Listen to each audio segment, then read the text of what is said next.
All right. Well, welcome back to the City of Caldwell podcast. We have Julissa. She's been on the podcast before a little while ago, but she's back with us. But she's in a new location, new season of life. She's no longer in high school. Just finished her first year of college at Columbia University. But she's currently, look at that beautiful background. She's in New Jersey right now.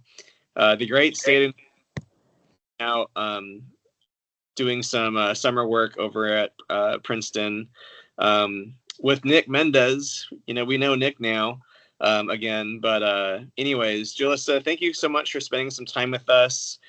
We look forward to getting just kind of, a follow-up, of what, an update, on things, thing you and what's going on. But yeah, thanks for spending some time with us today.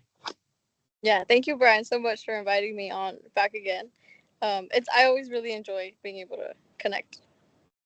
Yeah, we always enjoy seeing you. So we'll jump right in. Julissa, just tell us. So you're in New Jersey. You're in Princeton. So last time we talked to you, you were graduating college. You're trying to get into different colleges, but obviously you're a year is under your belt. Mm-hmm. Can you just give us kind of a snapshot of what the past, I don't know, 12 to 16 months have looked like? Yeah. So last time you talked to me, senior in high school, going to Columbia. So I finished up my first year at Columbia University, studying political science and ethnicity and race studies. 16 months. That was really good. I really enjoyed it. I think it was a really big transition the first semester, but I've been really good at giving myself grace and allowing myself to really adapt and being patient with myself. Keeping my head down and just doing my work, and I think that was really good. And then second semester I was a lot more comfortable with the city. I can navigate the metro by myself now, which is really good. Um just really overall, I had a 10 out of 10 freshman year experience. It was really good. I really enjoyed it. And now for the summer, I am back here at Princeton University. I am working for LEADA, which stands for Leadership Enterprise for a Diverse America. So this is actually the summer program I did as a junior back in high school, and you can apply as a junior. And it's a 5-week summer program at Princeton University where you do a lot of college prep classes, and it is for underserved students.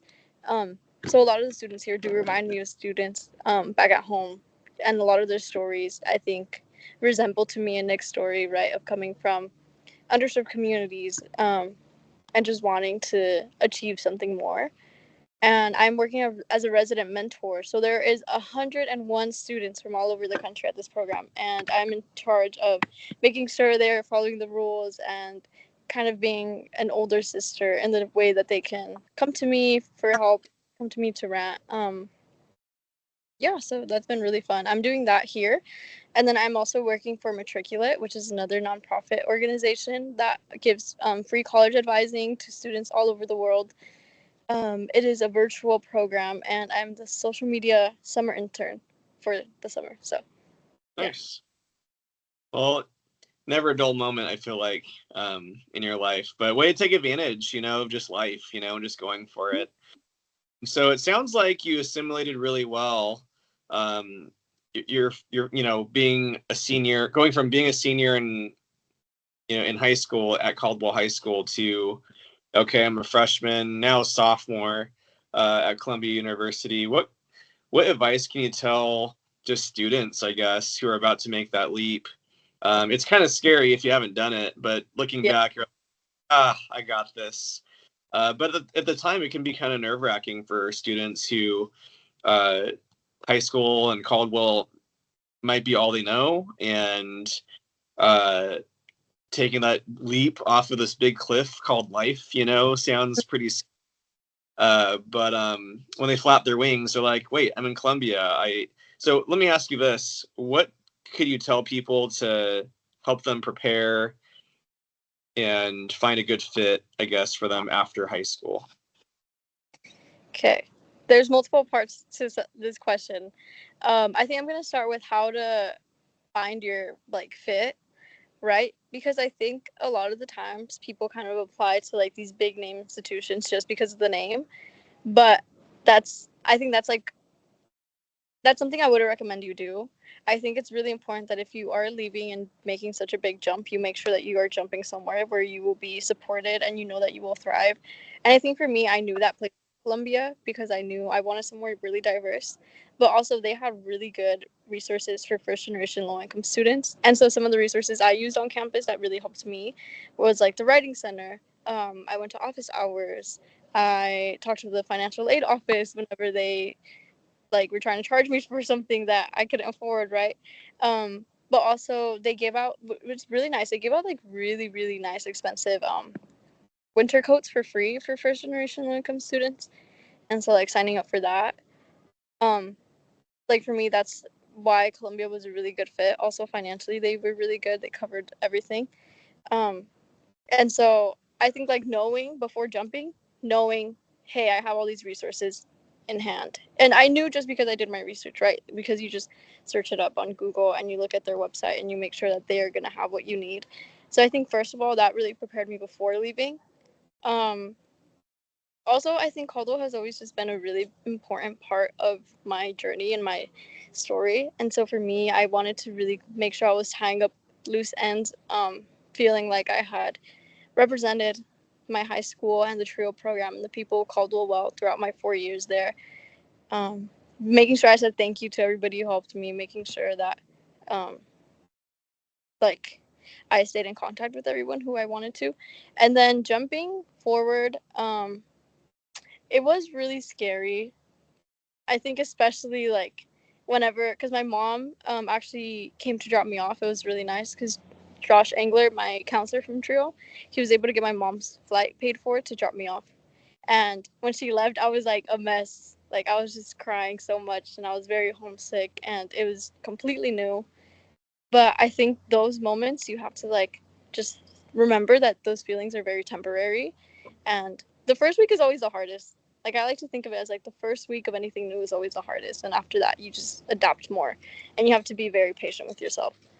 So I think doing that, not only being patient with myself, but sticking through those tough times, letting myself really like go through the emotions and then leaving them behind and like moving forward. And for me, moving forward was being very social and allowing myself to be friends with my roommate and allowing myself to go up to my neighbors and try to be friends with them. And it was going to like different club meetings because they just help you socialize and they help you get yourself out there. It's really interesting because it really is like you're starting all over again. And it's like in high school, I already had Mayor's Youth, I already had Trio, um, which was like a regular thing that I did all the time. And then you go to college and it's like, okay, let me find something that is very similar. And I think that's something that really helped me in my like transitioning into a new environment was trying to find spaces that are similar with people that are similar. Yeah. Yeah, just finding community in your people. Yeah. Yeah, that's great. Let me ask you this. So there's, as you're explaining, the transition, I know that there's a percentage of students here when they hear somebody like you say, oh yeah, college is great, here's what my transition looked like. There's a percentage also that might be thinking to themselves, hey, I don't think college is for me. So what would you say to somebody like that? What's your recommendation or your advice? I think first of all, college isn't for everyone, and that's okay. Like, I think that's why it's really good to explore all the options that are out there, like trade school and 2 year school and vocational school, right? But I would say don't put yourself in a situation where college won't be accessible to you. And so by this, I just mean like I think some students tend to like make up their mind freshman or sophomore year of high school and they're like, no, college isn't for me. And then so they don't try academically or they don't put themselves out there um, and they don't get involved. But I would say, even if you don't think you're going to go to college, I would say try really hard academically all 4 years, put yourself out there. So that come senior year, maybe you change your mind and you're like, maybe I do want to do college. The option is still there because you have already put in all the work. Um, I think that's my biggest advice is like be very open and open-minded to what your future may look like and don't limit yourself. um, and just do the best that you can so that when it comes senior year, you have many options. Whether it is college or it's not college, at least making it an option for yourself, I think, is really important. Yeah. Let me Yeah. ask you this. Here's kind of a follow-up question. That's a great answer, by the way. What would you say to somebody who might say, "Hey, you know what? Mm-hmm. You're motivated, and I know you too. You're a very driven and motivated person. Where does that come from?" Mm. Um, I'm someone who is very. I think okay. This is gonna be a long answer Give because us. like I love yapping, but I think it genuinely comes from like my mom. And so, just a little background on like where I grew up because I think it's important. I grew up in Farmway Village, and some people call it El Campo, and it's in Caldwell, and it's a very rural fieldworking community. Or at least in my time, it used to be a very rural fieldworking community. And every parent there, including my mom, worked in the fields, and they were gone all day during the summer. And so you're just kind of left there with not much to do, right? Other than like just think and think and think and think for hours. And I think my mom, she really was the example for me because she would go to work every day, all day, right? Come back so tired. But she was always bragging about how she was the fastest one there, or she was like the hardest worker there, or this person complimented her for her work ethic. And like something that she really took pride in was like her last name, and in like knowing that when she went to work, everyone was like, "Oh, that lady, she works really hard." And I remember because she actually sent me to the fields too sophomore year. She does this with all my siblings, and she's like, "Okay, time to go work, right?" And I remember going, and I was like, "Okay, I need to uphold this name that she has built for herself." And I remember like working really hard. And they were like, "Who's your mom? Like, who's your parents?" And then I told them who my family was, and they're like, "Oh, that makes so much sense." And I think for me, it's always kind of been like I am representing someone more than just myself. And I think that started with my mom, and it kind of just grew as time continued. I see that even now, like at Columbia, when I go to class and when I talk to my friends, I'm representing Caldwell. I'm representing Caldwell High School. I'm representing Trio. I'm also still representing my mom and like my sisters and my family. Um, so I think that's where my work ethic tends to stem from. Yeah. Yeah. Because well, thanks for answering that. Because I know, I talked to some, say something along the lines of, there's a lot of teenagers and young people that seem very unmotivated, but I'm like, well, I see some very motivated students too, though. Yeah. So, but yeah, that's a good point. Like, hey, it's not just about you; it's about who you represent and um, your family or your school or your area that you're from. So that's a great answer. Thanks for sharing that with us. Mm-hmm. Let me ask you this: so, 4-ish years from now, what's your life going to look like? Ooh, okay. I am going to graduate from Columbia University. I'm gonna hopefully do a double major. I'm so excited to put on like the baby blue gown with the crowns on the side. It looks so pretty. But this is actually something that has changed recently, like 2 weeks ago. I think I'm gonna go ahead and do law school. So, um, yeah. So I will probably take a gap year or two to study, get some experience under my belt in the work field, and then try to apply to law school, get that degree. Career wise, I am still thinking there's three options, right? I could either do some nonprofit stuff, in terms of like making higher education more accessible. That's why I'm working with LIDA this summer and Matriculate, because that's just like what I'm very interested in is making this path more accessible for more students like me. Either do public policy and do some legislative work, or do some type of law. I'm not too sure yet, but for sure that. Um, I would like to also maybe explore teaching, like being professor at a university, which is also why I want to do law school. This is like it's a lot, but it's because I'm still trying to figure it out. Um, but yeah, get my bachelor's degree for sure. That sounds great. Yeah, and then maybe stay in New York. I actually really, really like it. So Nice. Well, let's experience some of the food and the lifestyle. It's kind of hard to go back sometimes. And I was actually going to ask you this. What would it take for somebody, I hate to say it like this, for someone like you, who's you're at Columbia, I hear this a lot. It's like, oh, Caldwell, their brightest and best go off to college and leave, Caldwell or the Treasure Valley, and they never come back. Find somewhere else, they stay somewhere else, they never come back. What would it take for you, besides your family being in Caldwell?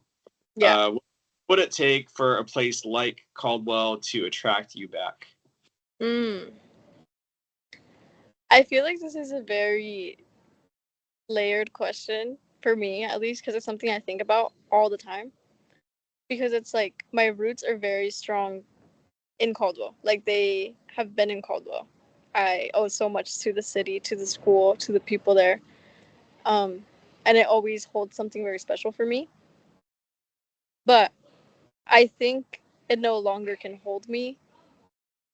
And I mean, that's why I left, right? Because I want to gain more knowledge and more experiences about the world.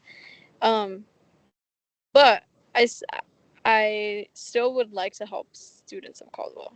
And so I think for me, like, that's something that would attract me back, is like helping more students from Farmway and helping more students from Caldwell High School. And like, if an opportunity opened up to be a mentor, or even just like start my own nonprofit out in Caldwell, I think that's something that I would consider. Yeah. And that's fine. I appreciate the honesty, because we're trying to retain talent and talented people and gifted people and people. And for some people, Caldwell is the right fit, and for some people it isn't. So I get that. But thanks for answering honestly. Yeah. Well, tell me, for those of us that don't know what Columbia is like, what is it like over there? Yeah. Columbia is completely different. So first, socially, it's very diverse, super diverse. Students, not only like racially, ethnically diverse, it's also like politically diverse. People have a lot of different values. They have so many different talents. Like, the a cappella groups are insane, which I was just like, wow, you're talented and you're smart. Like, what?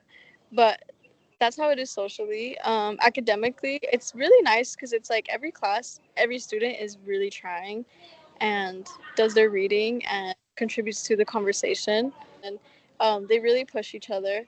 It's not like too competitive. I think it's like a healthy amount of competitive for myself, right? Yeah. So I really appreciate that. Professors are really great. All the professors there are like really passionate about what they're doing. And like, for me, I think a really big culture shock was like, I thought the professors was just gonna throw me into like the pool, right? Which like they do, and I think it's like healthy to have that. But they're also there to help you, and like for me, I went to a lot of office hours, and so I think that really helped me. And like, professors are really passionate about talking to students, which I really enjoyed.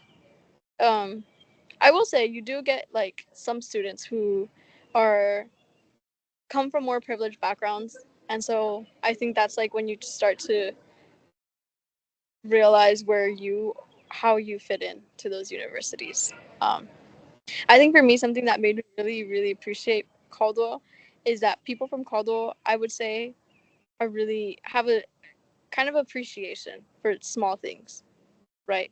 Because it's like we've all have had to work so hard to get what we have. And there's some students and some people who haven't had to work as hard or haven't had to climb as many steps on the ladder. Um, and so for me, that's made me really appreciate where I come from and like Caldwell. I'm on a Latin dance team at school, so that's been really fun. Oh, cool. To perform.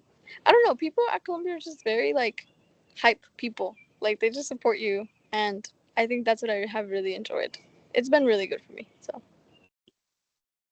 So I have to ask you. So what are your top 3 foods that you miss the most back home? Okay. But then tell us your top 3 favorite foods over there in New York. Okay, my top 3 from home. Okay, I love Mi Tierra in downtown. They have the best tacos, like juicy. The tortillas are made like homemade, like they're just so good. My other ones would have to be my mom's cooking. She makes really really good sopes, and so it's basically like you have like a fried it's almost like a tortilla, but it's a lot thicker. And then she puts like you put sour cream, but you put like the Mexican one, so it's a little cheesier. You put shredded chicken that's like cooked in spices, and then you put like cabbage, your salsa. It's so good. I love my mom's cooking. I miss it every day. But my favorite food about in New York that I miss is Dominican food, which is something that I didn't know existed until I went to Colombia. And it's different from Mexican food because it's not as spicy. And they have some really, really good fried chicken. And the batter in it has like lime and oregano, and it's so good. And like their beans are really good. This is a hot take, but I really like Dominican beans better than Mexican beans. Other than my mom's, I think my mom has the best beans ever. But second to that is Dominican beans, especially habichuelas, which are like they're cooked in like some red seasoning. I don't know what it is, but it's so good. It's so good. Oh, and the chopped cheese. You can get a chopped cheese so cheap in New York at one of the diners, and it's literally just like cut up beef, cheese. It's like a burger basically, but I don't know what they put in it because it's so good. It's just yeah. That's Nice. yeah. That's what I miss the most. How about in general, besides your family? Hmm. Um, what's one or two things that you miss the most about um, Caldwell or home? And then what are some things that you're like, man, if I'd never experienced this or that in New York, I don't know where I'd be, kind of like I would never give up this, in New York. Yeah, I definitely really miss the trio program. Like I miss being going to class and seeing everybody and seeing Josh every day. And I get like FOMO. Oh, and MyAct too. Like those are two of the programs and the people who I miss the most because I get such bad like FOMO, fear of missing out, whenever I see you post that you go to like Silverwood or that they went to like summer program at BSU and they're doing all these fun stuff. Like I miss that, but it also makes me really excited for the students who are experiencing that now. Because now it's like it's their turn, right? And my sister being one of them makes me really excited.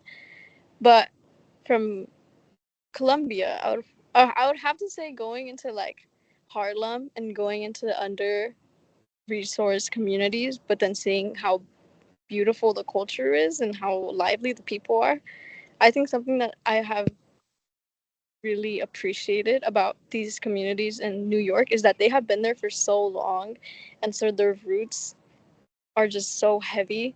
Like friends who live there, they go to the doctor and their doctor is Dominican, and they go to school and their teachers are Dominican. Um, Same with like the black communities there. Their doctors are black and their teachers are black, and like they just see themselves everywhere.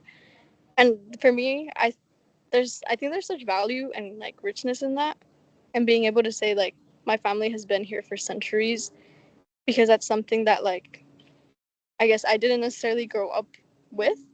So I really appreciate that. And I think if I hadn't seen that and have it, I wouldn't have known that minorities in America have such deep roots that you can like visually see. I don't know if that answer makes sense, but Well, Julissa, was there anything else that you wanted to share or you wanted to plug or any shout outs you wanted to give?